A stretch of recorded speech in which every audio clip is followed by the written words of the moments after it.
Арга техник үү? Хүч чадал уу? Энэ асуултын хариуг болохоор та бүгд суугсан бизээ. Зөвхөн талаас 10,000 жилийн өмнө устж өгөө болсон. Homo sapiens-ийн сайж өсөө үлбэрч гэж хэлж болох үйс үлэмж хүчтэн эртний Неандертал. Харин баруун талаас тулааны мэрэгчлэн. Мэргэжлийн бокс чин гэд энэ мэрэгч юм гэдэг үлээ. Хин ялахгүй юм чин кринчи хэлэх алгүй үгүй амны рэпер биш хин ялахгүй удай сүлээрэ ийц хин ялахгүй Homo sapiens буюу одоогийн хүмүүс л бичнээс бий болсон цорын ганц төрөл зүйл биш юм. Бидэнтэй дэстэй маш олон төрлийн хүмүүс үүсч бий болсон бөгөөд хамгийн удаан буюу 2 сая жил оршин тогтносон Homo erectus-тэй харьцуулахад бид дөнгөж 200,000 жил оршин тогтнож байгаа сурггүй төрөл зүйл гэж хэлж бодохгүй. Харин тухайн цаг үедээ зэрэгцэн оршиж байсан бидэнтэй хамгийн төстэй төрөл зүйл нь Неандерталууд юм. Арга яснаас нь хийсэн судалгаан дээр үндэслэж Неандертал хүмүүс нь биднээс өргөн ястай учраас цээж гар гих болчихгийн хэсгүүд нь ч өргөн бөгөөд үүнээсээ шалтгаалж Homo sapiens storage 20-30%-аар илүү хүчрхэг байх магадaltaй гэж үздэг.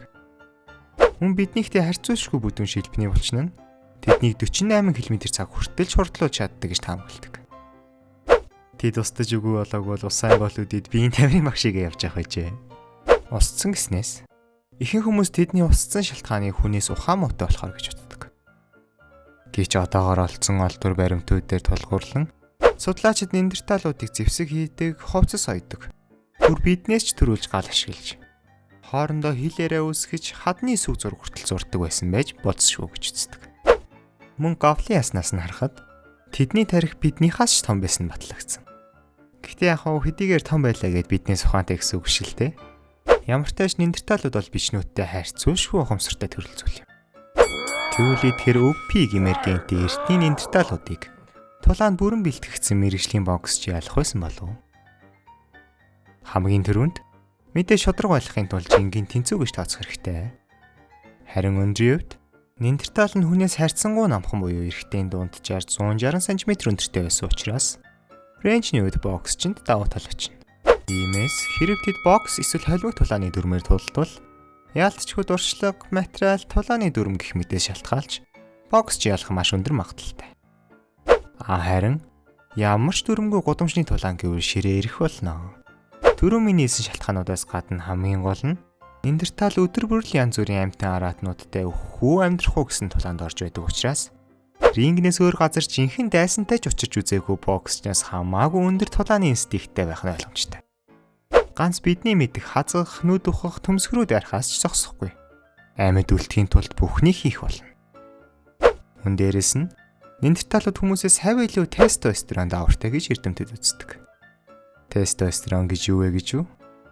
Давчхандаа энэ нь хүний иршүүд байдлыг идэвхжүүлдэг давар ба эрэгтэй хүнд эмэгтэй хүнээс илүү их ялгардаг учраас л ирчүүдийн булчин илүү хүчтэй. Илүү зоригтой бөгөөд илүү дайчин сэтгэл зүйтэй болдог. Энэ даврын ачаар бараг бүхэл эрэгчин Неандерталууд жинхэнэ дайчин, жинхэнэ тулаанч альфа залуус байсан гэсэн үг. Тэгвэл энэ сайжруулсан хүн гэж хэлж болох байсан Неандерталууд яагаад тусцсан бэ гэж юу? Хэд хэдэн шалтгаантай. Эхнийх нь Homo sapiens-ууд Африкт хөлөөж ийж байхад Неандерталууд Европт маш хүйтэн ур амьсгалж жинхэнэ шамирч байсан гэж хэлж байна. Энэ очноос шалтгаалж Homo sapiens-ыг бодвол ногоо жимс гэх мэт нь Homo sapiens-аас болж зүрхний өвчин, амин дэмийн дутагдал зэрэг нь тэдний дундаж наслал баг. Тоо толгоонч цөөхөн байх шалтгаан болсон. Тийм ээ. Биендээ анхаарч авахгүй бол цусны даралт зүрхний өвчнөөс болж бид ч гэсэн Неандертал шиг устдаад үг болчих юм билүү. Тэгвэл өнөөдрийн бичлэгийн спонсор Kagome Shoes-ний нэгэн төрөл болох улаан лойлын 100% шүүсийг тань санал болгож байна. Улаан лойл нь хүний цусны даралтыг бууруулж, хор тавдар тусах магадлалыг ч багасгахаас гадна хоол боловсруулалт болон нүдний хараанд ч тустай маш ашигтай хүнсний ногоо юм.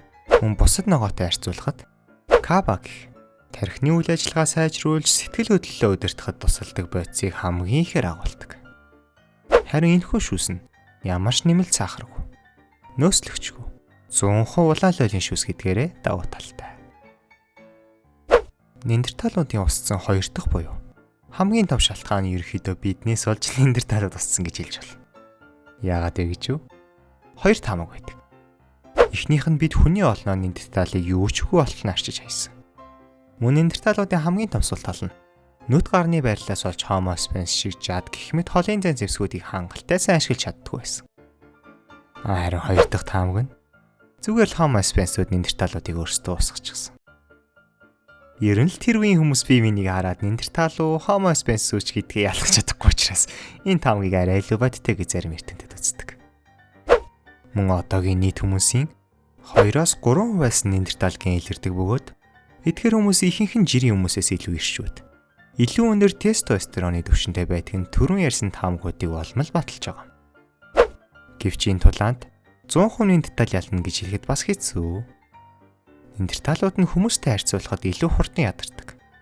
Мөн тулааны урлаг техникийн талаар юу ч мэдэхгүй учраас гиндэж хүн цохилтонд орох, эсвэл хэд хүчтэй дийлсүүлээ тулдах хүсэл зориг нь унтрах гэх мэт маш олон шалтгаанууд байгаа ч хэрвээ 100 удаа тулдлаа гэхэд ойролцоогоор иймэрхүү дүн гарна гэж бодож байна. Тулааны урлаг хэдий үр дүнтэйч мангасан эсрэг тийм ч их үр дүн үзүүлэх нь юу л бол. Тулааны урлаг гэснээс хоёр өөр төрлийн тулааны урлагийн домгууд болох Бүрслийн Мухаммад Али хоёр тулдвал юу болох бол хэн нь ялах байсан бол энэ бичлэгээс үзээрэй.